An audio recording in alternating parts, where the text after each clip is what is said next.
Welcome. While the prevalence of heart disease in the United States has decreased over time because of better medical management of risk factors, heart disease is still disproportionately higher among African Americans. Currently, 44% of African American men and 48% of African American women are affected by the disease.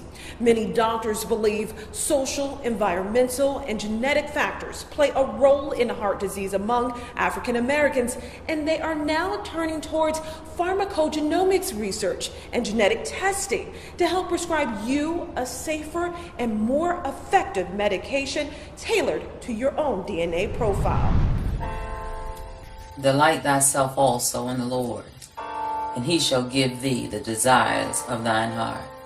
Commit thy way unto the Lord. Trust also in him, and he shall bring it to pass. Prayer is what got Reverend Gail Berry through the hard times.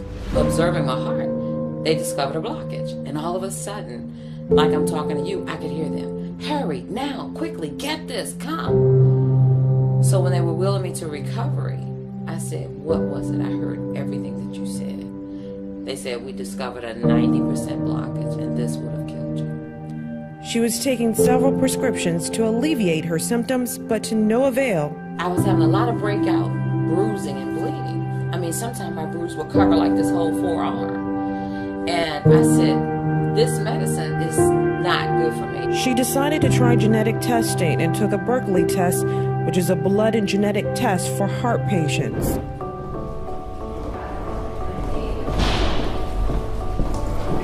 Pharmacogenetics is the study of how our genes are affected by the pharmacology or the drugs that we use. With a small blood or saliva sample from you, your doctor can then determine the most effective medication, dosage, and possible side effects for treatment. We notice that some patients respond to certain medications better than other patients do. And we also found that there's a tremendous negative interaction between certain drugs.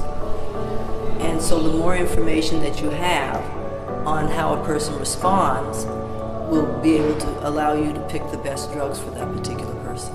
African Americans can help fill an important gap in pharmacogenomics research. Currently approved drugs are based mainly on genetics and trials of people of European descent.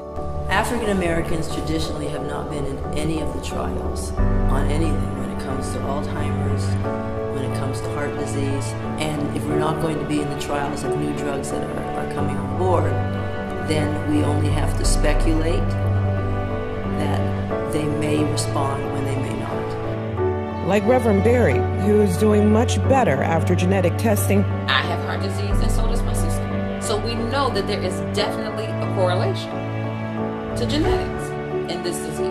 Knowing the genetics, I think, is a very good precursor when you hit brick walls through the traditional ways. While the potential benefits are striking, this technology is not a guarantee of complete resolution of issues related to cardiovascular medication and treatment. But it should not discourage you from speaking with your doctor about genetic testing. I was sitting in my prayer room and I heard the Spirit of the Lord say to me, live till you die. And that's how I feel. I'm going to live till I die. It's nothing that I'm not going to do. I'm not going to be fearful of anything. Whatever I desire to do and that I'm able to do, I'm going to do.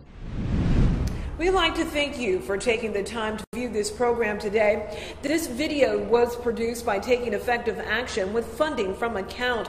We'd also like to thank our community partners for making this educational program possible. Have a good day.